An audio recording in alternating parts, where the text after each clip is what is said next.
नमस्कार दोस्तों, स्वागत है आप सभी का आपके अपने इस यूट्यूब चैनल बाय एमडी धीवर पर। दोस्तों आज का जो हमारा क्लास होने वाला है वो क्लास नंबर 11वां होने वाला है। और आज की क्लास का जो हमारा विषय रहने वाला है वो हिंदी भाषा रहने वाला है। और आज की क्लास का जो हमारा टॉपिक रहने वाला है वो हम लोग का मैराथन क्लास 3 रहने वाला है। इससे पहले मैंने आप लोगों के लिए हिंदी भाषा में ना मैराथन क्लास 1 और मैराथन क्लास 2 लेकर के आ चुका हूँ। और अगर आप लोगों ने अभी तक उसको नहीं देखा होगा ना तो सबसे पहला उसे देख लीजिए, ताकि आप लोग की जो तैयारी है ना वो काफ़ी बेहतर तरीके से बन पाए। और आज हम लोग क्या करेंगे, मैं आप लोगों के लिए टोटल 30 प्रश्न लेकर के आऊँ।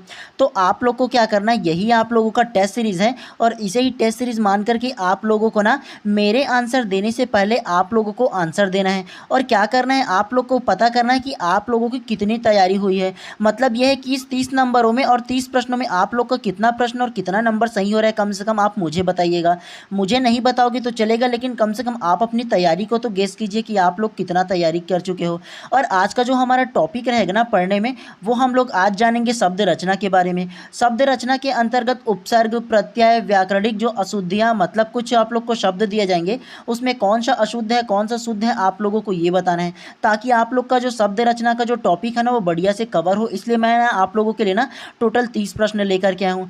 और मैं इसको क्या करूँगा, हम लोग ना इसके क्लास करने के बाद ना 1 घंटे बाद ना इसका PDF बनाकर मैं अपने टेलीग्राम चैनल पर डाल दूंगा। तो जाकर के सर्च कीजिए बाय एमडी धीवर करके ना टेलीग्राम पर, तो वहाँ मेरा जो टेलीग्राम चैनल है वो मिल जाएगा। अगर नहीं मिलेगा तो इसी वीडियो के डिस्क्रिप्शन में मैं इसका लिंक डाल दूंगा, तो यहाँ से डायरेक्टली मेरा टेलीग्राम चैनल को ज्वाइन कर लेना और वहाँ से इसके PDF को आप लोग डाउनलोड करना। और डाउनलोड करने के बाद पूरे वीडियोस को देख लेने के बाद ना दोबारा आप लोग एक बार फिर से प्रैक्टिस करना बिना देखे उसको पढ़ करके। और उसमें मैं इसका आंसर को नहीं डालूंगा, ताकि आप लोग बिना देखे जो आप लोग का प्रैक्टिस है ना वो अच्छे से कर पाए। तो इसीलिए बिना आंसर का मैं आप लोग का PDF डालूंगा। और आंसर के लिए आप लोग ना वीडियो को जाकर के देख सकते हो यूट्यूब में फिर से। ठीक, चलिए ज़्यादा देर नहीं करते हैं, वीडियो को फटाक से स्टार्ट करते हैं। इससे पहले आप सभी लोगों से एक हम्बल रिक्वेस्ट है कि अगर आप लोगों ने चैनल को अभी तक सब्सक्राइब नहीं किए होंगे ना तो चैनल को सब्सक्राइब कर लीजिए और बेल आइकन को दबा लीजिए, ताकि इसी प्रकार की जब भी मैं क्लास लेकर आऊँ ना सबसे पहले आप लोगों को नोटिफिकेशन मिले। और नोटिफिकेशन मिले इसलिए ज़्यादा जरूरी कि आप चैनल को सब्सक्राइब कर ले। ठीक है, चलिए ज़्यादा देर नहीं करते हैं, वीडियोस को फटाक से शुरू करते हैं। तो ध्यानपूर्वक आप लोग पढ़िएगा, ठीक है। और मैं आप लोगों को एक बात बता देना चाहता हूँ। सबसे पहला, मैंने आप लोगों के लिए कल एक क्लास लेकर आया था जो हिंदी का ही था, ठीक है। हिंदी मैराथन क्लास 2 करके एक क्लास लेकर आया था, जिसमें ना आप लोग का जो 28वां प्रश्न है ना वो मुझसे गलती से ना गलत आंसर ले लिया गया था। ये बात आप लोग को याद रखना है। सबसे पहला मैं प्रश्न को पढ़ करके बता देता हूँ क्या मेरे से गलती हुआ था। सबसे पहला आप लोग ये जो स्टेटमेंट दिया है उसको ध्यान से पढ़ो। यह काम कोई ना कोई अवश्य करेगा, वाक्य में खाली स्थान सर्वनाम का प्रयोग हुआ है। मतलब आप लोग को बताना था यह काम कोई ना कोई अवश्य करेगा, ये जो स्टेटमेंट है ना वो कौन सा सर्वनाम का प्रयोग हुआ ये बताना था। और ऑप्शन था असंबंधवाचक वाक्य, ऑप्शन बी अनिश्चयवाचक वाक्य, ऑप्शन सी था प्रश्नवाचक वाक्य और ऑप्शन था अनिश्चयवाचक। तो क्या इसका आंसर था, मैं आप लोगों से पूछा था। तो इसका जो आंसर था ना वो मैं ना गलती से आप लोग का ऑप्शन नंबर बी अनिश्चयवाचक वाक्य ले लिया गया था, और ये दरअसल गलत था। ठीक है, किसी ने मुझे बताया, उसके लिए बहुत बहुत थैंक्स उन सभी को, ठीक है, जो मुझे करेक्शन को सही कर दिया। लेकिन यह काम कोई ना कोई अवश्य करेगा, इस वाक्य को पढ़ने के बाद आप लोग को क्या हो रहा है, इसमें कौन करेगा उस काम को, इसका निश्चितता का बोध हो रहा है क्या? नहीं हो रहा है ना कि कौन इसको काम करेगा। तो ये केवल आप लोग का ना ऑप्शन नंबर जो डी है ना वो करेक्ट होगा, और ये जो ऑप्शन नंबर बी जो मैं लिया था ना वो गलत हो जाएगा। ये बात आप लोग को याद रखना है, क्योंकि देखो आप लोग अगर ये ऑप्शन को देखोगे ना तो देखो इसमें अनिश्चयवाचक वाक्य पहले से इसमें वाक्य लिख दिया गया है, जबकि देखो ये वाक्य तो प्रश्न में पहले से लिख दिया है ना। खाली स्थान में क्या आएगा बताओ ना। आप लोग जब इसे पढ़ोगे तो आप लोग को समझ में आएगा कि यह कोई ना कोई अवश्य करेगा, मतलब यह काम कोई ना कोई अवश्य करेगा। इसमें अनिश्चयवाचक सर्वनाम है सिर्फ, ठीक है। इसमें वाक्य तो पहले से दिया है, तो वाक्य लिखने की जरूरत क्या है मुझे, और मैं गलती से इसको ले लिया था, तो इसके लिए मैं आप सभी लोगों से क्षमा चाहूँगा। ठीक है, किसी ने मुझे करेक्शन सही किया तो इसके लिए बहुत बहुत धन्यवाद आप सभी लोगों का। और आप लोग का ये जो आंसर है ना उसे आप लोग सुधार लीजिएगा, ऑप्शन नंबर डी ही इसका करेक्ट आंसर हो जाएगा। ठीक है, तो थोड़े बहुत ऐसे फ्लो में गलतियाँ हो जाती हैं, मगर आप लोग जानते हो ना तो इसको बिल्कुल बता दीजिए कीजिए। ठीक है, मैं बिल्कुल ना नेक्स्ट वीडियो में उसको बिल्कुल मैं सही कर लूँगा। मेरा जो उद्देश्य है वो आप सभी लोगों को बहुत अच्छे से पढ़ाना और सही पढ़ाना है। ठीक है, हो जाता है कभी कभी थोड़ी बहुत गलतियाँ, इंसान हैं हम भी लोग। ठीक है, चलिए अब आज का जो क्लास है ना उसे फटाक से स्टार्ट करते हैं। तो ध्यानपूर्वक आप लोग पढ़िएगा, ठीक है। चलिए प्रश्न क्रमांक फर्स्ट को ध्यानपूर्वक पढ़िए। पुनरावलोकन में प्रत्यय है, अर्थात आप लोग को बताना है ये जो शब्द लिखा है ना पुनरावलोकन, तो उसमें कौन सा प्रत्यय है आप लोगों को ये बताना है। ऑप्शन ए पुनः, ऑप्शन बी पुनर, ऑप्शन सी पुनरा या ऑप्शन डी पुनर। तो क्या इसका आंसर होगा पहले आप बताइए, फिर इसका विस्तार पूर्वक आंसर मैं आप लोगों को दूंगा। तो प्रश्न क्रमांक 1 का जो उपयुक्त आंसर है उसका आंसर देने से पहले मैं आप लोगों को एक बात बता दूं, ये प्री डीएलएड 2024 में पूछा गया है और प्री डीएलएड 2024 में पूछा गया, इसका मतलब आपके मन में प्रश्न फिर से आएगा कि सर इस प्रकार के प्रश्न तो नहीं पूछे जाएंगे, तो आप 2024 का क्यों बता रहे हो।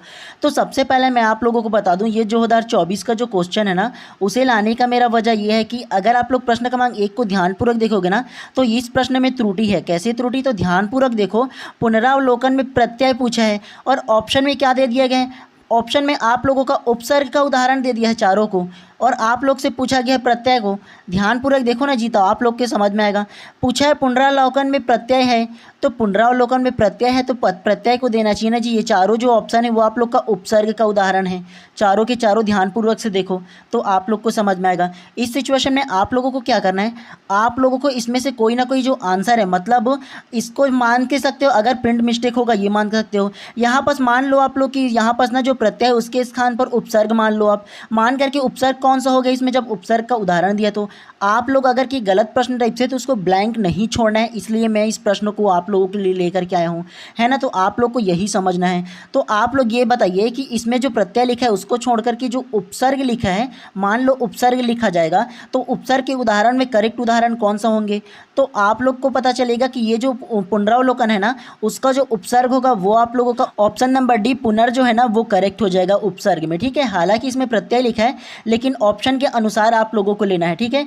तो आप लोग का जो पुनरावलोकन को जो प्रत्यय बोला है ना, इसका मतलब आप लोग उपसर्ग लेना है, ठीक है, आप लोग जानते हो। तो और आप लोगों को ऑप्शन नंबर डी लेना है, ब्लैंक आपको नहीं छोड़ना है, या इस प्रश्न को ऐसे नहीं छोड़ना है, इसलिए मैं इस प्रकार के प्रश्न को लेकर के आया हूँ। ये बात आप लोगों को याद रखना है, ठीक है। और उसके अलावा ये जो पुनरावलोकन जो लिखा है ना, उसका अगर कि मैं प्रत्यय की बात करूँ ना, तो इसमें पुनरावलोकन का प्रत्यय क्या होगा इसकी बात करूँ ना, तो सबसे पहला ये जो पुनरावलोकन लिखा है उसका सबसे पहला हम लोग ना संधि विच्छेद कर लेते हैं। तो पुनरावलोकन का संधि विच्छेद क्या होगा, तो पुनरावलोकन का संधि विच्छेद वो होगा पुनर, क्या होगा, तो पुनर धन इसका हो जाएगा अवलोकन, क्या होगा, तो अवलोकन हो जाएगा आप लोगों का, है ना। तो ये आप लोग का संधि विच्छेद हो गया। और उसके बाद में अगर इसका प्रत्यय की बात करूँ ना, तो उसका प्रत्यय क्या होगा, अन प्रत्यय हो जाएगा, क्या होगा, तो अन प्रत्यय हो जाएगा। अवलोकन में ना ये जो अवलोकन आप लोग का जो आया है ना, उसमें अन प्रत्यय हो जाएगा, क्या होगा, तो अन प्रत्यय हो जाएगा। ये बात आप लोगों को याद रखना है। कैसे, तो ये आप लोग को जान लीजिए कि ये जो पुनरावलोकन है ना, उसमें आप लोगों का जो उपसर्ग होगा वो उपसर्ग आप लोग का पुनर उपसर्ग लग जाएगा, क्योंकि देखो ये फर्स्ट में यहाँ है। उसके अलावा जो जो पुनरावलोकन जो लिखा है ना, उसका अगर कि प्रत्यय की बात करूँ ना, तो ये जो अवलोकन में अन प्रत्यय छिपा हुआ है, ये बात आप लोगों को याद रखना है। आप उपसर्ग आप लोग का पुनर हो जाएगा और प्रत्यय आप लोगों का अन हो जाएगा। तो इन दोनों बातों को आप लोगों को याद रखना है, ठीक है। चलिए प्रश्न क्रमांक 2 को ध्यानपूर्वक पढ़िए। उच्चारण शब्द में कौन सा उपसर्ग है, अर्थात आप लोग को बताना है कि ये जो उच्चारण शब्द है ना उसमें कौन सा उपसर्ग है, आप लोगों को ये बताना है। ऑप्शन ए उ, ऑप्शन बी उच्च, ऑप्शन सी उच्च या ऑप्शन डी उत्। तो क्या इसका आंसर होगा पहले आप बताइए। तो प्रश्न क्रमांक 2 का जो करेक्ट आंसर है ना, वो आप लोग का ऑप्शन नंबर डी उत जो है ना वो करेक्ट हो जाएगा। कैसे, तो प्रश्न 2 क्या क्या है, उच्चारण शब्द में कौन सा उपसर्ग है बोला है। उपसर्ग के मतलब आप लोग को पता ही होगा ना कि उपसर्ग का मतलब जो पहला जो लगता है वो, और प्रत्यय का मतलब जो बाद का रहता है वो। तो इसमें पूछा गया है उच्चारण में कौन सा उपसर्ग है बोला है। तो उच्चारण में ना कौन सा उपसर्ग है, तो वो आप लोग का उत जो है ना वो उपसर्ग है। अब आप लोग इसे पहचानोगे कैसे, इसको पहचानने के लिए आपके पास 2 तरीका है। पहला तरीका ये है कि आप लोग ये जो शब्द है ना उच्चारण, उसको संधि विच्छेद कर लो। कैसे, तो सबसे पहला उच्चारण का संधि विच्छेद कैसे करोगे, उत धन क्या होगा, उत धन चारण हो जाएगा, क्या होगा, तो उत धन चारण हो जाएगा आप लोगों का ये, तो ये बराबर उच्चारण हो जाता है। तो ये जो उत होगा ना वो आप लोग का उपसर्ग हो जाएगा। दूसरा तरीका ये है कि आप सिंपल देख कर के समझो, मतलब ऐसा है कि अगर आप लोग के पास लगता है कि टाइम कम है ना, तो आप सिर्फ शब्द को देखो और देखने से ही आप लोग को पता चल जाएगा उच्चारण। उच्चारण मतलब जो उत जो शुरू में आ रहा है ना वो आप लोग का उपसर्ग हो जाएगा, ठीक है। तो ये आप लोग को समझ जाओगे, लेकिन जो परफेक्ट तरीका है ना वो आप लोग संधि विच्छेद करके करोगे ना तो आप लोग का परफेक्ट तरीका से बन जाएगा इसको, ठीक है। तो उच्चारण में कौन सा उपसर्ग है, तो ऑप्शन नंबर डी उत जो है ना वो उपसर्ग है, ये बात आप लोग को याद रखना है। तो इस प्रकार से प्रश्न क्रमांक 2 का जो करेक्ट आंसर होगा ना वो आप लोग का ऑप्शन नंबर डी करेक्ट हो जाएगा। चलिए इसी प्रकार से नेक्स्ट प्रश्न को फिर से पढ़ते हुए चलते हैं। चलिए प्रश्न क्रमांक 3 को ध्यानपूर्वक पढ़िए। अशुद्ध शब्द को पहचानिए, मतलब ये जो 4 ऑप्शन दिए है ना, उसमें कौन सा शब्द अशुद्ध है वो आप लोगों को बताना है। ऑप्शन ए भावुकता, ऑप्शन बी सूची, ऑप्शन सी उज्ज्वल या ऑप्शन डी साहित्यिक। तो क्या इसका आंसर होगा बताइए पहले आप। तो प्रश्न क्रमांक 3 का जो करेक्ट आंसर है ना, वो आप लोग का ऑप्शन नंबर सी जो उज्ज्वल लिखा है ना, वो करेक्ट हो जाएगा। कैसे? तो प्रश्न 3 क्या पूछा है? प्रश्न 3 पूछा है कि अशुद्ध शब्द को पहचानिए। तो अशुद्ध शब्द जो है ना, वो आप लोग का ऑप्शन नंबर सी जो है ना, उज्ज्वल जो लिखा है वो अशुद्ध शब्द जो है हो जाएगा। तो फिर आप लोगों के मन में सवाल आएगा कि सर इसमें शुद्ध शब्द होगा इसका। तो इसका जो शुद्ध शब्द है वो आप लोग का क्या होगा? आप लोग का जो शुद्ध शब्द है वो इस प्रकार से उ अध ज व और ल हो जाएगा। क्या? तो उज्ज्वल ऐसे लिखा जाता है, ये आप लोगों को याद रखना है। ये जो आप लोग का आ की मात्रा है ना, वो हट जाएगा, ये बात आप लोगों को याद रखना है। ठीक है, तो इस प्रकार से प्रश्न क्रमांक 3 का जो करेक्ट आंसर है ना, ऑप्शन नंबर सी जो गलत बोला है ना, मतलब जो अशुद्ध शब्द बोला है ना, वो उज्ज्वल आप लोगों का करेक्ट हो जाएगा। और इसका जो शुद्ध है वो इस प्रकार से इसका शुद्ध वाक्य बनेगा। तो ये आप लोगों को याद रखना है। चलिए नेक्स्ट प्रश्न को इसी प्रकार से फिर से पढ़ते हुए चलते हैं। चलिए प्रश्न क्रमांक 4 को ध्यानपूर्वक पढ़िए। 10 सालों का समूह है। ऑप्शन ए दशक, ऑप्शन बी शतक या ऑप्शन सी पंचक या ऑप्शन डी अष्टमी। तो क्या इसका आंसर होगा बताइए सबसे पहले आप। तो प्रश्न क्रमांक 4 का जो करेक्ट आंसर होगा ना, वो आप लोग का ऑप्शन नंबर ए दशक जो है वो करेक्ट हो जाएगा। कैसे? तो 10 साल का समूह है बोला है, तो 10 साल को एक शब्द में क्या कहते हैं? तो 10 साल को एक शब्द में जो कहते हैं वो दशक कहते हैं। बोला जाता है ना कि एक दशक बीत गए, तो एक दशक जो बीत गया जो बोला जाता है, इसका मतलब ये होता है कि 10 साल जो है ना वो बीत गया, और 10 सालों का समूह जो है ना वो दशक कहलाता है। ये बात आप लोग को याद रखना है। तो इस प्रकार से प्रश्न क्रमांक 4 का जो करेक्ट आंसर है ऑप्शन नंबर ए करेक्ट हो जाएगा। चलिए नेक्स्ट प्रश्न को फिर से पढ़ते हुए चलते हैं। चलिए प्रश्न क्रमांक 5 को ध्यानपूर्वक पढ़िए। निम्नलिखित में कौन सा वाक्य सही है? मतलब आप लोग को बताना है, ये जो 4 आप लोग का स्टेटमेंट दिया है ना, उसमें कौन सा वाक्य सही है आप लोगों को ये बताना है। ऑप्शन ए देश भर में बात फैल गई, ऑप्शन बी तमाम देश भर में बात फैल गई, ऑप्शन सी पूरे देश भर में बात फैल गई या ऑप्शन डी संपूर्ण देश भर में बात फैल गई। तो क्या इसका आंसर होगा बताइए पहले आप। तो प्रश्न क्रमांक 5 का जो करेक्ट आंसर है ना, वो आप लोग का ऑप्शन नंबर है देश भर में बात फैल गई करेक्ट हो जाएगा। कैसे?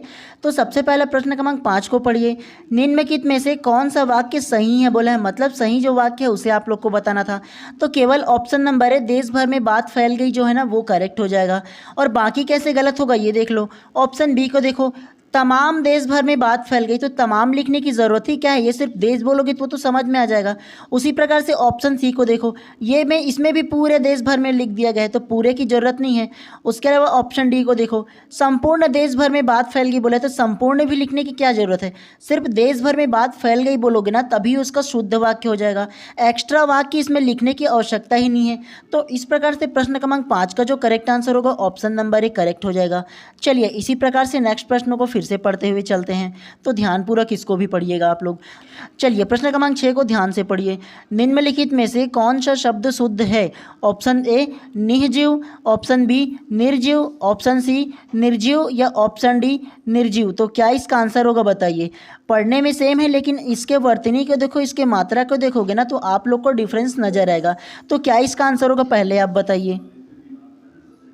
तो प्रश्न क्रमांक 6 का जो करेक्ट आंसर है ना, वो आप लोग का ऑप्शन नंबर सी निर्जीव जो लिखा है ना, ये करेक्ट हो जाएगा। तो प्रश्न क्रमांक 6 क्या पूछा है? निम्न में से कौन सा शब्द शुद्ध है बोला है, तो केवल ऑप्शन नंबर सी जो निर्जीव लिखा है ना वो शुद्ध हो जाएगा।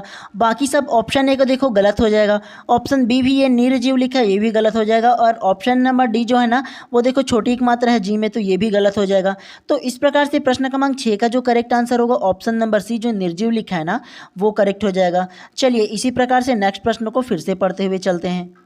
चलिए प्रश्न क्रमांक 7 को ध्यान से पढ़िए।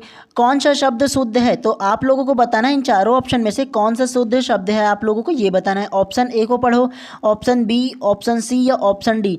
तो क्या इसका आंसर होगा? चारों ऑप्शन में से ध्यानपूर्वक देखो और बताओ इसका आंसर क्या होगा। तो प्रश्न क्रमांक 7 का जो करेक्ट आंसर है वो आप लोग का ऑप्शन नंबर बी आशीर्वाद जो लिखा है वो करेक्ट हो जाएगा। कैसे? तो कौन सा शब्द सही है बोला है, मतलब शुद्ध है बोला है, तो ऑप्शन नंबर बी जो केवल है ना वो सही हो जाएगा। ठीक है, आशीर्वाद जो है ना वो करेक्ट हो जाएगा। और बाकी को देखो ना, तो ऑप्शन ए को देखो, आशी के बाद देखो शाह में ऊपरी में रारिफ दे दिया गया है रा, तो ये गलत हो जाएगा। उसके अलावा इसमें भी रारिफ रा दे दिया है सी में देखो, तो ये भी गलत हो जाएगा।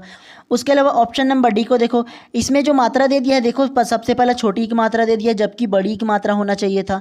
तो इस प्रकार से जो शुद्ध वाक्य है ना वो केवल ऑप्शन नंबर जो बी है ना आशीर्वाद लिखा हुआ, तो वो करेक्ट हो जाएगा। तो ऐसे शब्द को आप लोगों को ध्यानपूर्वक पढ़ना है, ठीक है, समझते हुए। चलिए नेक्स्ट प्रश्न को इसी प्रकार से फिर पढ़ते हुए चलते हैं। चलिए प्रश्न क्रमांक 8 को ध्यान से पढ़िए। निम्नलिखित में से कौन सा शब्द सही है, मतलब जो शुद्ध है आप लोगों को वो बताना है। ऑप्शन ए सम्यता, ऑप्शन बी सौजन्य, ऑप्शन सी समायन या ऑप्शन डी सृष्टि। तो क्या इसका आंसर होगा बताइए पहले आप। तो प्रश्न क्रमांक 8 का जो करेक्ट आंसर है वो आप लोग का ऑप्शन नंबर बी सौजन्य करेक्ट हो जाएगा। कैसे? तो सबसे पहले प्रश्न 8 क्या है, निम्न में से कौन सा शब्द सही है बोला है। तो जो सही शब्द या शुद्ध शब्द जो है ना वो केवल ऑप्शन नंबर बी जो सौजन्य लिखा है ना वो करेक्ट हो जाएगा। बाकी किसी न किसी प्रकार से अशुद्ध है। ठीक है, तो इस प्रकार से प्रश्न क्रमांक 8 का जो करेक्ट आंसर है ना वो आप लोग का ऑप्शन नंबर बी करेक्ट हो जाएगा। चलिए नेक्स्ट प्रश्न को फिर से पढ़ते हुए चलते हैं। चलिए प्रश्न क्रमांक 9 को ध्यानपूर्वक पढ़िए। निम्नलिखित में से शुद्ध शब्द है, मतलब शुद्ध शब्द इसमें कौन से आप लोग को फिर से बताना है। ऑप्शन ए को देखो संग्रहित, ऑप्शन बी को देखो संग्रहित, ऑप्शन सी को देखो संग्रहित या ऑप्शन डी को देखो संग्रहित। तो क्या इसका आंसर होगा बताइए। केवल इसमें जो वर्तनी है ना उसका ही फर्क है, मतलब मात्रा जो ना आगे पीछे जो है ना, मतलब छोटी की मात्रा या बड़ी की मात्रा सिर्फ उसी का फर्क है। तो ध्यानपूर्वक आप लोग को शब्द को पहचानना है। ठीक है, तो शुद्ध शब्द इसमें कौन सा होगा बताइए सबसे पहले आप। तो प्रश्न क्रमांक 9 का जो करेक्ट आंसर है वो आप लोगों का ऑप्शन नंबर डी संग्रहित करेक्ट हो जाएगा। कैसे? तो प्रश्न क्रमांक 9 में बोला गया है कि शुद्ध शब्द है, तो मतलब शुद्ध शब्द कौन सा है, केवल ऑप्शन नंबर डी संग्रहित जो है ना वो करेक्ट हो जाएगा। बाकी कैसे गलत होगा, देखो ऑप्शन नंबर ए संग्रहित लिख दिया गया है, संग्रहित बिल्कुल भी नहीं होगा। उसके अलावा फिर से ऑप्शन बी को देखो, इसमें भी संग्रहित लिख दिया गया है, तो ये भी गलत हो जाएगा। उसके अलावा ऑप्शन नंबर सी को देखो, सी में क्या बोला है, ये जो हाँ में है ना उसमें छोटी की मात्रा डाल दिएगा, तो ये गलत हो जाएगा। केवल ऑप्शन नंबर डी संग्रहित जो लिखा है ना वो करेक्ट हो जाएगा। तो ऐसे शब्द को आप लोगों को से ध्यानपूर्वक पढ़ना है। ठीक है, तो इस प्रकार से प्रश्न क्रमांक 9 का जो करेक्ट आंसर है ऑप्शन नंबर डी करेक्ट हो जाएगा। चलिए नेक्स्ट प्रश्नों को फिर से पढ़ते हुए चलते हैं। चलिए प्रश्न क्रमांक 10 को ध्यानपूर्वक पढ़िए। निम्नलिखित में से अशुद्ध शब्द है, तो कौन सा अशुद्ध शब्द है आप लोगों को ये बताना है। ऑप्शन ए योगीराज, ऑप्शन बी नीरस या ऑप्शन सी मंत्रिमंडल या ऑप्शन डी वीणा। तो क्या इसका आंसर होगा बताइए पहले आप। तो प्रश्न क्रमांक 10 का जो करेक्ट आंसर है ना वो आप लोग का ऑप्शन नंबर सी जो है ना मंत्रिमंडल वो करेक्ट हो जाएगा। कैसे? तो पूछा गया है देखो प्रश्न क्रमांक 10 में कि अशुद्ध शब्द है, तो अशुद्ध जो शब्द है वो ऑप्शन नंबर सी मंत्रिमंडल अशुद्ध हो जाएगा। तो शुद्ध क्या होगा इसमें, तो मंत्रिमंडल का जो शुद्ध शब्द होगा ना वो आप लोग का क्या होगा, तो मंत्री में ना छोटा ही की मात्रा लगेगा, तो ये मंत्री हो गया। उसके अलावा ये जो मंडल है ना आप लोग को इस प्रकार से होगा, तो मंत्रिमंडल का शुद्ध रूप जो होगा ना वो इस प्रकार से होगा। तो इस प्रकार से प्रश्न क्रमांक 10 का जो करेक्ट आंसर होगा ऑप्शन नंबर सी जो शुद्ध शब्द है ना वो आप लोग का ऑप्शन नंबर सी हो जाएगा। और जो शुद्ध इसका वाक्य है वो आप लोग का ये वाला हो जाएगा। तो इन दोनों को आप लोगों को याद रखना है। तो इस प्रकार से प्रश्न क्रमांक 10 का जो करेक्ट आंसर होगा ऑप्शन नंबर सी करेक्ट हो जाएगा। चलिए नेक्स्ट प्रश्न को इसी प्रकार से फिर से पढ़ते हुए चलते हैं। चलिए प्रश्न क्रमांक 11 को ध्यान से पढ़िए। निम्न में से अशुद्ध शब्द बताइए, तो इसमें अशुद्ध कौन सा है आप लोगों को ये बताना है। ऑप्शन ए अंधकार, ऑप्शन बी उज्ज्वल, ऑप्शन सी अनुसरण या ऑप्शन डी उपलक्ष्य या ऑप्शन ई इनमें से कोई नहीं। तो क्या इसका आंसर होगा। तो प्रश्न क्रमांक 11 का जो करेक्ट आंसर है ना वो आप लोग का ऑप्शन नंबर बी करेक्ट हो जाएगा। कैसे? तो अशुद्ध शब्द बताइए बोला है, तो अशुद्ध शब्द जो है ना वो आप लोग का ऑप्शन नंबर बी अशुद्ध शब्द हो जाएगा। मैंने आप लोग को पिछले प्रश्न में बताया था ना कि ये जो उज्ज्वल है उसे किस प्रकार से लिखते हैं। तो उज्ज्वल को आप लोग क्या लिखते हैं, डबल ज लिखोगे और आ की मात्रा है वो नहीं रहेगा, सीधा व रहेगा और फिर ल रहेगा। तो आप लोग का जो उज्ज्वल जो करेक्ट लिखाएगा वो इस प्रकार से लिखाएगा। और ये जो उज्ज्वल है ना हमेशा पूछा जाता है, आप लोगों ने अक्सर प्रीवियस ईयर क्वेश्चन में देखे होंगे। तो आप लोगों को ये जो लिखा हुआ है ना उसे आप लोगों को याद रखना है। तो प्रश्न क्रमांक 11 का जो करेक्ट आंसर है ऑप्शन नंबर बी जो अशुद्ध वाक्य है ना वो आप लोग का जो उज्ज्वल लिखा है ना वो करेक्ट हो जाएगा। और उज्ज्वल का जो सही शब्द है वो आप लोग का ये जो लिखा हुआ है वो करेक्ट हो जाएगा। तो इन दोनों शब्दों को आप लोगों को ध्यान रखना है। ठीक है, चलिए नेक्स्ट प्रश्न को फिर से पढ़ते हुए चलते हैं। चलिए प्रश्न क्रमांक 12 को पढ़िए। निम्नलिखित में से शुद्ध शब्द है, तो शुद्ध शब्द कौन सा है आप लोग को ये बताना है। ऑप्शन ए अधीन, ऑप्शन बी नमंडल, ऑप्शन सी योगीवर या ऑप्शन डी प्रत्युत। तो क्या इसका आंसर होगा पहले आप बताइए। तो प्रश्न क्रमांक 12 का जो करेक्ट आंसर है ना वो आप लोग का ऑप्शन नंबर सी योगीवर करेक्ट हो जाएगा। तो प्रश्न क्रमांक 12 का है कि देखो शब्दों में से शुद्ध शब्द बताइए, मतलब निम्न शब्द में से शुद्ध शब्द कौन सा है ये पूछा है। तो शुद्ध शब्द जो है ना, मतलब जो सही लिखा हुआ जो शब्द है ना वो आप लोग का योगीवर जो है वो करेक्ट हो जाएगा। तो इस प्रकार से प्रश्न क्रमांक 12 का जो करेक्ट आंसर है ऑप्शन नंबर सी योगीवर करेक्ट हो जाएगा। उसके अलावा ऑप्शन नंबर ए को जान लो, ये अशुद्ध कैसे है। इसमें जो अधीन लिखा है ना वो अधीन गलत हो जाएगा। अधीन को क्या लिखते हैं, अधीन लिखते हैं। क्या लिखते हैं, तो वो आप लोग का अधीन लिखा जाता है। ये पहला आप लोग को याद रखना है। उसके अलावा ऑप्शन नंबर बी जो नभ मंडल लिखा है ना वो नभ मंडल नहीं होगा, नभ मंडल हो जाएगा। क्या होगा, तो नभ मंडल हो जाएगा। तो ये आप लोगों को याद रखना है, ठीक है। ऐसे नभ मंडल हो जाएगा, तो ये बात आप लोग को याद रखना है इसमें। उसके अलावा ऑप्शन नंबर डी को देखो कैसे गलत होगा, ये जो प्रत्युत लिखा है वो, तो प्रत्युत में ये जो है आप लोग का हलंत संबंधी जो वर्तनी डाला गया ना वो गलत हो जाएगा। तो ये जो हलंत लास्ट में डाला गया तो हलंत नहीं रहेगा, ये बात आप लोगों को याद रखना है इसमें, ठीक है। तो इस प्रकार से प्रश्न क्रमांक 12 का जो शुद्ध शब्द है ना वो ऑप्शन नंबर सी योगीवर करेक्ट हो जाएगा, ठीक है। तो इसी प्रकार से हम लोग फिर से आगे पढ़ते हुए चलते हैं। चलिए प्रश्न क्रमांक 13 को ध्यानपूर्वक पढ़िए। प्रत्यय शब्द कितने शब्दों से बना है। Option A 2, option B 3, option C 4 या ऑप्शन डी 6। तो क्या इसका आंसर होगा बताइए सबसे पहले आप। तो प्रश्न क्रमांक 13 का जो करेक्ट आंसर है ना वो आप लोग का ऑप्शन नंबर ए 2 करेक्ट हो जाएगा।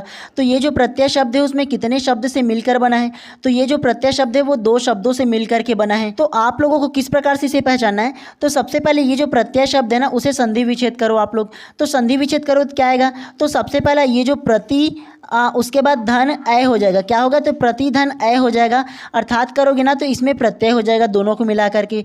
तो एक शब्द आप लोग का ये प्रति हो गया और दूसरा शब्द जो है वो अय हो गया, ठीक है। तो 2 शब्दों से मिलकर बना है प्रत्यय है जो वो। तो इस प्रकार से प्रश्न क्रमांक 13 का जो करेक्ट आंसर होगा ना ऑप्शन नंबर बी 2 करेक्ट हो जाएगा। तो इतनी सी बातें आप लोगों को याद रखनी है। चलिए नेक्स्ट प्रश्न को फिर से पढ़ते हुए चलते हैं। चलिए प्रश्न क्रमांक 14 को ध्यान से पढ़िए। स्वागत में उपसर्ग है। ऑप्शन ए स्व, ऑप्शन बी सु, ऑप्शन ई स या ऑप्शन डी स्वा। तो क्या इसका आंसर होगा पहले खुद से बताइए आप। तो प्रश्न क्रमांक 14 का जो करेक्ट आंसर है ना वो आप लोग का ऑप्शन नंबर बी सु करेक्ट हो जाएगा। कैसे, तो ये जो शब्द स्वागत लिखा है ना उसका उपसर्ग पूछा है। तो इसको जानने के लिए आप लोग को ना सबसे पहले ये जो स्वागत लिखा है ना उसका आप लोग संधि विच्छेद करो। तो संधि विच्छेद करोगे ना तो सु धन आगत होगा। क्या होगा, तो सु धन आगत होगा। तो आप लोग को पता चल गया ना, ये जो सु है वो आप लोग का उपसर्ग है और उसके अलावा प्रत्यय जो आगत है वो हो जाएगा। तो इस प्रकार से प्रश्न क्रमांक 14 का जो करेक्ट आंसर है ना ऑप्शन नंबर बी जो सु है ना वो करेक्ट हो जाएगा। आप लोग सिर्फ शब्द को देखकर ही जान सकते हो कि सुधन आगत मतलब स्वागत हो जाएगा, ये हम लोग का उपसर्ग हो जाएगा। तो ऐसे आप लोग को समझते हुए चलना है, ठीक है। तो चलिए नेक्स्ट प्रश्न को इसी प्रकार से फिर से पढ़ते हुए चलते हैं। चलिए प्रश्न क्रमांक 15 को ध्यान से पढ़िए। उपसर्ग युक्त शब्द है। ऑप्शन ए भिक्षुक, ऑप्शन बी परिधि, ऑप्शन सी मृगिया या ऑप्शन डी इच्छा। तो क्या इसका आंसर होगा बताइए सबसे पहले आप। तो प्रश्न क्रमांक 15 का जो करेक्ट आंसर है ना वो आप लोग का ऑप्शन नंबर बी जो परिधि लिखा है ना वो करेक्ट हो जाएगा। कैसे, तो उपसर्ग युक्त शब्द है, मतलब उपसर्ग जो है वो शब्द है पूछा है। तो जिसमें उपसर्ग है वो आप लोग का ऑप्शन नंबर बी जो परिधि है ना उसमें उपसर्ग है। ये बात आप लोग को याद रखना है। कुछ ऐसे शब्द होंगे ना जिसे आप लोगों को याद रखने पड़ेंगे, ठीक है। और इसमें कौन सा उपसर्ग है आप लोग सबसे पहले ये जान लो। तो सबसे पहले आप लोग ये जो परिधि लिखा है उसका आप लोग संधि विच्छेद करो। तो क्या होगा, परिधन इधि हो जाएगा। क्या होगा, तो परिधन इधि हो जाएगा। तो ये जो फर्स्ट में जो परि लिखा है ना वो आप लोग का उपसर्ग हो जाएगा। तो इस प्रकार से प्रश्न क्रमांक 15 का जो करेक्ट आंसर है ऑप्शन नंबर बी आप लोग का करेक्ट हो जाएगा, ठीक है। चलिए इसी प्रकार से नेक्स्ट प्रश्न को फिर से पढ़ते हुए चलते हैं। चलिए प्रश्न क्रमांक 16 को ध्यान से पढ़िए। अभ्युदय शब्द में कौन सा उपसर्ग लगा है। ऑप्शन ए अति, ऑप्शन बी अभी, ऑप्शन सी अप या ऑप्शन डी अधि। तो क्या इसका आंसर होगा पहले आप बताइए। तो प्रश्न क्रमांक 16 का जो करेक्ट आंसर है ना वो आप लोग का ऑप्शन नंबर बी अभी जो है वो करेक्ट हो जाएगा। कैसे, तो अभ्युदय शब्द को संधि विच्छेद करके देखिए सबसे पहला। तो अभ्युदय का संधि विच्छेद करोगे ना तो अभी धन क्या हो जाएगा, तो अभिधन आप लोग का उदय हो जाएगा। तो क्या होगा आप लोग का, तो ये जो अभी है वो आप लोग का क्या होगा, उपसर्ग हो जाएगा। और मैंने आप लोग को मेरा पिछला जब क्लास लिया था ना जिसमें आप लोगों को उपसर्ग और प्रत्यय पढ़ाया था, तो मैंने आप लोग को बताया था ना कि इस प्रकार की जब भी आप लोगों का जो शब्द रहेगा उसमें जो आधा वाली जो शब्द रहेगा अ के बाद, तो उसको आप लोग को भी की मात्रा पूरा लेना है।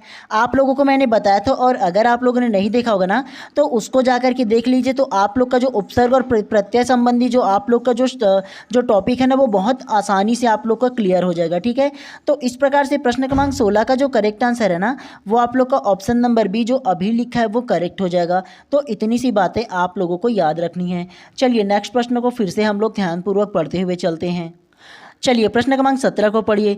नीचे दिए गए शब्द में से किस शब्द में उपसर्ग नहीं है? ऑप्शन ए निरोध, ऑप्शन बी निंदा, ऑप्शन सी नीरत या ऑप्शन डी निग्रह। तो क्या इसका आंसर होगा, बताइए पहले आप। तो प्रश्न क्रमांक 17 का जो करेक्ट आंसर है ना, वो आप लोग का ऑप्शन नंबर बी जो निंदा जो है ना, वो करेक्ट हो जाएगा। कैसे? तो पूछा गया है इसमें कि कौन सा शब्द है जिसमें उपसर्ग नहीं है बोला है। तो बिना उपसर्ग वाला जो शब्द है वो निंदा जो केवल है ना, उसमें किसी भी प्रकार का उपसर्ग नहीं है। ये बात आप लोगों को याद रखना है। तो इस प्रकार से प्रश्न क्रमांक 17 का जो करेक्ट आंसर होगा ऑप्शन नंबर बी निंदा करेक्ट हो जाएगा। चलिए इसी प्रकार से नेक्स्ट प्रश्न को फिर से पढ़ते हुए चलते हैं। चलिए प्रश्न क्रमांक 18 को ध्यान से पढ़िए। विदेशी भाषा से हिंदी में आया उपसर्ग निम्न में से कौन सा है? ऑप्शन ए कम, ऑप्शन बी कु, ऑप्शन सी नी या ऑप्शन डी अन। तो क्या इसका आंसर होगा, बताइए पहले आप। तो प्रश्न क्रमांक 18 का जो करेक्ट आंसर है ना, वो आप लोग का option number A come correct हो जाएगा। कैसे? तो विदेशी भाषा से हिंदी में आने वाला जो उपसर्ग है ना, वो आप लोग का जो कम लिखा हुआ जो उपसर्ग है ना, वो करेक्ट हो जाएगा। तो आप लोगों को ये बात याद रखनी है। ठीक है, तो इस प्रकार से प्रश्न क्रमांक 18 का जो करेक्ट आंसर है ना, वो आप लोग का option number A come correct हो जाएगा। चलिए नेक्स्ट प्रश्न को फिर से पढ़ते हुए चलते हैं, तो ध्यानपूर्वक आप लोग पढ़िएगा। ठीक है, चलिए प्रश्न क्रमांक 19 को ध्यान से पढ़िए। निम्नलिखित में से उस शब्द का पहचान कीजिए जिसमें अरबी फारसी के उपसर्ग का प्रयोग है। ऑप्शन ए अस्थिर, ऑप्शन बी विसंगति, ऑप्शन सी बदनाम या ऑप्शन डी दुष्कर्म। तो क्या इसका आंसर होगा, पहले आप बताइए।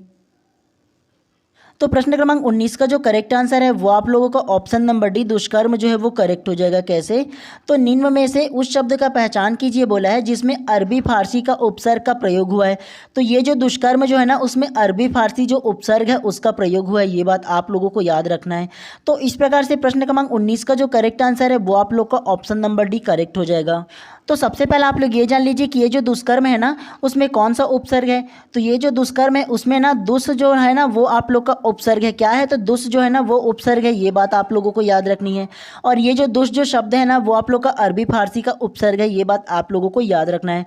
तो इस प्रकार से प्रश्न क्रमांक 19 का जो करेक्ट आंसर होगा ऑप्शन नंबर डी जो है ना दुष्कर्म, वो करेक्ट हो जाएगा। चलिए नेक्स्ट प्रश्न को फिर से पढ़ते हुए चलते हैं। चलिए प्रश्न क्रमांक 20 को ध्यान से पढ़िए। निरंकुश का सही उपसर्ग विन्यास चुनिए। मतलब आप लोग को बताना है कि ये जो निरंकुश शब्द है ना, उसका संधि विच्छेद क्या होगा, यह आप लोगों को बताना है। ऑप्शन ए को देखिए, ऑप्शन बी को देखिए, ऑप्शन सी को देखिए या ऑप्शन डी को देखिए। तो क्या इसका शुद्ध रूप होगा, पहले आप बताइए। तो प्रश्न क्रमांक 20 का जो करेक्ट आंसर है वो आप लोगों का ऑप्शन नंबर बी निर्धन अंकुश करेक्ट हो जाएगा। कैसे? तो प्रश्न क्रमांक 20 क्या बोला है? निरंकुश का सही उपसर्ग विन्यास है बोला है। तो निरंकुश का जो सही उपसर्ग विन्यास है या सही संधि विच्छेद है ना, वो आप लोग का ऑप्शन नंबर बी हो जाएगा निर्धन अंकुश। और इसमें जो निरंकुश शब्द है ना, उसमें निर उपसर्ग है। ये बात आप लोगों को याद रखना है। और इसका संधि विच्छेद क्या होगा? तो निर्धन अंकुश निरंकुश होता है। इतनी बातें आप लोगों को याद रखना है। तो इस प्रकार से प्रश्न क्रमांक 20 का जो करेक्ट आंसर होगा ऑप्शन नंबर बी जो है वो करेक्ट हो जाएगा। चलिए नेक्स्ट प्रश्न को फिर से पढ़ते हुए चलते हैं। चलिए प्रश्न क्रमांक 21 को ध्यान से पढ़िए। दुर्जन एवं दुर्गम में कौन सा उपसर्ग है? ऑप्शन ए दुर, ऑप्शन बी दुह, ऑप्शन सी अव या ऑप्शन डी दुर। तो क्या इसका आंसर होगा, बताइए सबसे पहले आप। तो प्रश्न क्रमांक 21 का जो करेक्ट आंसर है वो आप लोग का ऑप्शन नंबर डी दुर करेक्ट हो जाएगा। कैसे? तो ये जो दुर्जन या दुर्गम जो है ना, उसमें आप लोगों का ये जो दुर जो उपसर्ग है वो लगा हुआ है। तो इस प्रकार से प्रश्न क्रमांक 21 का जो करेक्ट आंसर है ऑप्शन नंबर डी करेक्ट हो जाएगा। दुर्गम और दुर्जन जो है ना, दोनों में आप लोग का दुर उपसर्ग है। इतनी बातें आप लोगों को याद रखनी है। चलिए प्रश्न क्रमांक 22 को ध्यान से पढ़िए। उपसर्ग रहित शब्द है। ऑप्शन ए बिल्कुल, ऑप्शन डी दरकार, ऑप्शन सी दर्शनीय, ऑप्शन डी नादान। तो क्या इसका आंसर होगा, बताइए। मतलब आप लोग को बताना है कि बिना उपसर्ग वाले शब्द कौन से हैं, आप लोगों को ये बताना है। तो प्रश्न क्रमांक 22 का जो करेक्ट आंसर है ना वो आप लोग का ऑप्शन नंबर सी दर्शनीय करेक्ट हो जाएगा। कैसे? तो इसमें पूछा गया है कि उपसर्ग रहित शब्द है, मतलब बिना उपसर्ग के जो शब्द है ना वो आप लोग का ऑप्शन नंबर सी जो दर्शनीय है ना वो करेक्ट हो जाएगा। अब आप लोगों के माइंड में ये सवाल नहीं आना चाहिए कि सर ये जो दर्शनीय है ना उसमें तो दर उपसर्ग हो सकता है। तो आप लोग एक बार गूगल करके भी देख लीजिए कि ये जो दर्शनीय है उसमें किसी भी प्रकार का उपसर्ग नहीं है। तो दो चार ऐसे आप लोग को जो शब्द है ना उसको आप लोगों को याद रखना है, ठीक है। उसके अलावा ऑप्शन नंबर ए को देखो ना, ये जो बिल्कुल लिखा है तो बिल्कुल में आप लोग का ये जो बिल है ना वो आप लोग का उपसर्ग हो जाएगा। उसी प्रकार से ऑप्शन नंबर बी को देखो दरकार, तो दरकार में ये जो दर है ना वो आप लोग का उपसर्ग हो जाएगा। उसी प्रकार से ऑप्शन डी को देखो नादान, तो ये जो नादान है ना उसमें ना जो है ना वो आप लोग का उपसर्ग हो जाएगा। लेकिन आप लोग का ऑप्शन नंबर सी दर्शनी है ना उसमें किसी भी प्रकार का उपसर्ग नहीं है, आप लोगों को ये बात याद रखनी है। तो इस प्रकार से प्रश्न क्रमांक 22 का जो करेक्ट आंसर है ना ऑप्शन नंबर सी आप लोग का करेक्ट हो जाएगा। चलिए नेक्स्ट प्रश्न को इसी प्रकार से फिर से पढ़ते हुए चलते हैं। प्रश्न क्रमांक 23 को ध्यान से पढ़िए।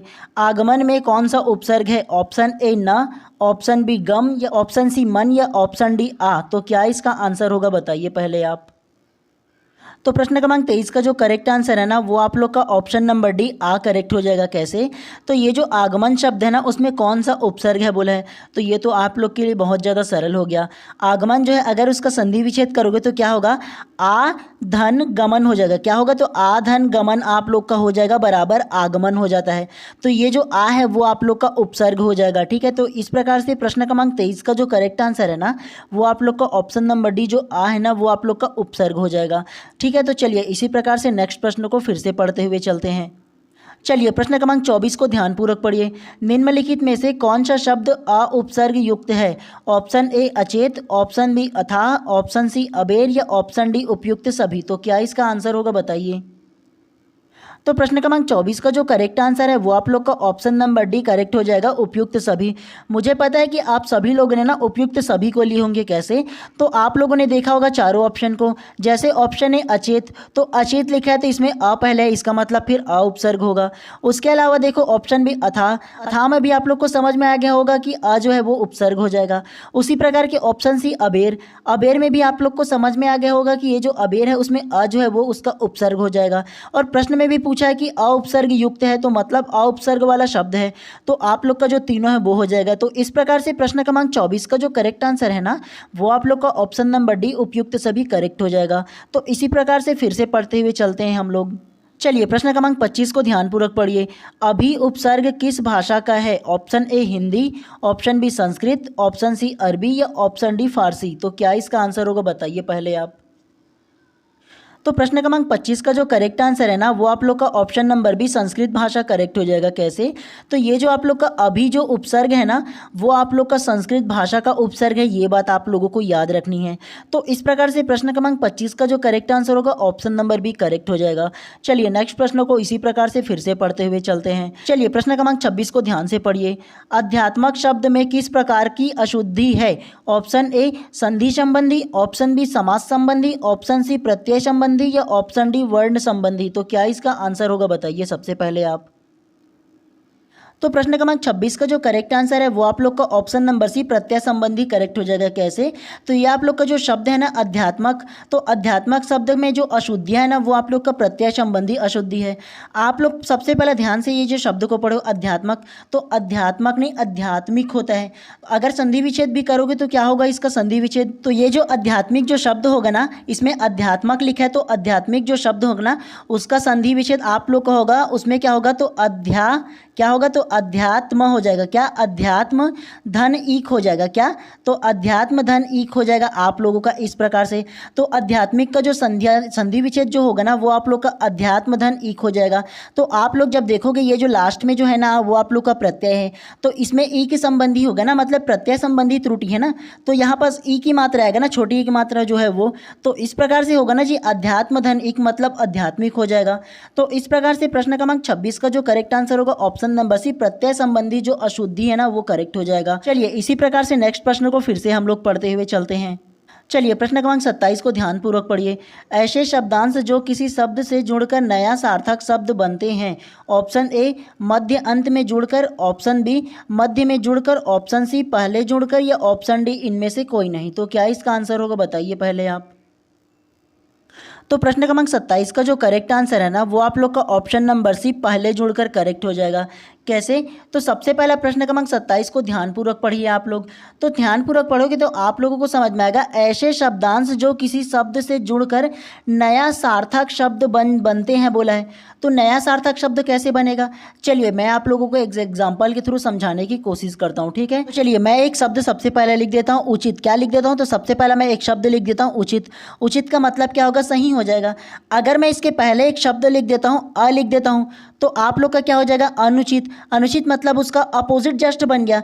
तो आप लोग से में क्या हुआ? ऐसे शब्द जो किसी शब्द से जोड़कर नया सार्थक शब्द बनाना, तो ये नया कोई सार्थक शब्द बन गया ना। उचित का मतलब सही हो जाता है और अनुचित का मतलब गलत हो जाता है इस प्रकार से। तो इसमें एक सार्थक जो शब्द है वो बन गया ना अलग प्रकार से। तो सेम उसी प्रकार से बोला है कि शब्द के पहले जुड़कर जो बनेगा ना वो सार्थक शब्द वो क्या कहलाएगा, तो कहाँ जुड़ेगा? तो वो आप लोग का पहले जुड़ेगा। तो इस प्रकार से प्रश्न क्रमांक 27 का जो करेक्ट आंसर है ना ऑप्शन नंबर सी आप लोगों का करेक्ट हो जाएगा। चलिए प्रश्न क्रमांक 28 को ध्यान से पढ़िए। प्रत्यय जोड़े जाते हैं ऑप्शन ए वर्ण के अंत में, ऑप्शन बी शब्द या अधातु के अंत में, या ऑप्शन सी क्रिया के अंत में, या ऑप्शन डी उपरोक्त में से कोई नहीं। तो क्या इसका आंसर होगा पहले आप बताइए। तो प्रश्न क्रमांक 28 का जो करेक्ट आंसर है ना वो आप लोग का ऑप्शन नंबर बी शब्द या धातु के अंत में करेक्ट हो जाएगा। कैसे? तो प्रत्यय कहाँ जुड़ते हैं आप लोग ये बताओ। तो प्रत्यय आप लोगों का जो शब्द है या धातु है उसके अंत में जुड़ता है ना, उसके लास्ट में जुड़ता है ना। तो इस प्रकार से प्रश्न क्रमांक 28 का जो करेक्ट आंसर है ऑप्शन नंबर बी करेक्ट हो जाएगा। आप लोग वर्ण के अंत में बिल्कुल मत लेना, ठीक है। जैसे वर्ण का मतलब क्या होता है, एक कोई भी वर्ण हो गया, जैसे व लिख दिया या श लिख दिया तो ये आप लोग का वर्ण कहलाता है। लेकिन शब्द क्या कहलाता है? पूरा एक शब्द कहलाता है। जैसे मैं लिख देता हूँ अशुद्ध लिख देता हूँ, है ना। आप लोग का अशुद्ध लिख दिया ना, ये आप लोग ऐसे इस प्रकार से। तो अशुद्ध अगर कि मैं लिख दिया तो इसमें क्या होगा, ये आप लोग का एक शब्द है या धातु है आप लोगों का। तो इसके अंत में कोई भी शब्द जुड़ेगा तो वो क्या कहलाएगा? वो आप लोग का प्रत्यय कहलाएगा। उससे पहले जुड़ेगा तो वो क्या कहलाएगा? वो आप लोग का क्या होगा? तो वो आप लोग का उपसर्ग हो जाएगा। तो इन दोनों बातों को आप लोगों को याद रखना है। तो इस प्रकार से प्रश्न क्रमांक 28 का जो करेक्ट आंसर है ऑप्शन नंबर बी करेक्ट हो जाएगा। चलिए नेक्स्ट प्रश्न को फिर से पढ़ते हुए चलते हैं। चलिए प्रश्न क्रमांक 29 को ध्यानपूर्वक पढ़िए। कृत प्रत्यय के मेल से बनने वाले शब्द को क्या कहते हैं? ऑप्शन ए धातु, ऑप्शन बी शब्द, ऑप्शन सी उपसर्ग, या ऑप्शन डी कृदंत। तो क्या इसका आंसर होगा बताइए। तो प्रश्न क्रमांक 29 का जो करेक्ट आंसर है ना वो आप लोग का ऑप्शन नंबर डी कृदंत करेक्ट हो जाएगा। कैसे? तो कृत प्रत्यय के मेल से बनने वाले शब्द को क्या कहते हैं बोला गया है। तो कृत प्रत्यय के मेल से जो बनने वाले शब्द है ना उसको कृदंत कहते हैं, ये बात आप लोगों को याद रखनी है। तो इस प्रकार से प्रश्न क्रमांक 29 का जो करेक्ट आंसर है ना वो आप लोग का ऑप्शन नंबर डी करेक्ट हो जाएगा। चलिए आज की क्लास के अंतिम प्रश्न को ध्यानपूर्वक पढ़ते हुए चलते हैं। चलिए प्रश्न क्रमांक 30 को ध्यानपूर्वक पढ़िए। किस शब्द में अप्रत्ययवाचक प्रत्यय नहीं है? Option A Pandav, option B Vasudev, option C Kaurav, या ऑप्शन डी पार्वती। तो क्या इसका आंसर होगा बताइए पहले आप। तो प्रश्न क्रमांक 30 का जो करेक्ट आंसर है ना वो आप लोग का ऑप्शन नंबर बी वसुदेव जो है ना वो करेक्ट हो जाएगा। कैसे? तो किस शब्द में अप्रत्ययवाचक प्रत्यय नहीं है बोला है। तो ऑप्शन नंबर बी जो वसुदेव शब्द है ना उसमें अप्रत्ययवाचक प्रत्यय नहीं है, ये बात आप लोगों को याद रखनी है। तो इस प्रकार से प्रश्न क्रमांक 30 का जो करेक्ट आंसर होगा ना ऑप्शन नंबर बी जो है ना वो करेक्ट हो जाएगा आप लोगों का। तो चलिए आज की क्लास को यहीं पर समाप्त करते हैं, और अगर आप लोग चैनल पर नए होंगे तो चैनल को सब्सक्राइब कर देना और बेल आइकन को दबा देना, ताकि इसी प्रकार की जब भी मैं क्लास लेकर आऊँ ना सबसे पहले आप लोगों को नोटिफिकेशन मिले। और नोटिफिकेशन मिले इसलिए ज़्यादा जरूरी कि आप चैनल को सब्सक्राइब कर दो, ठीक है।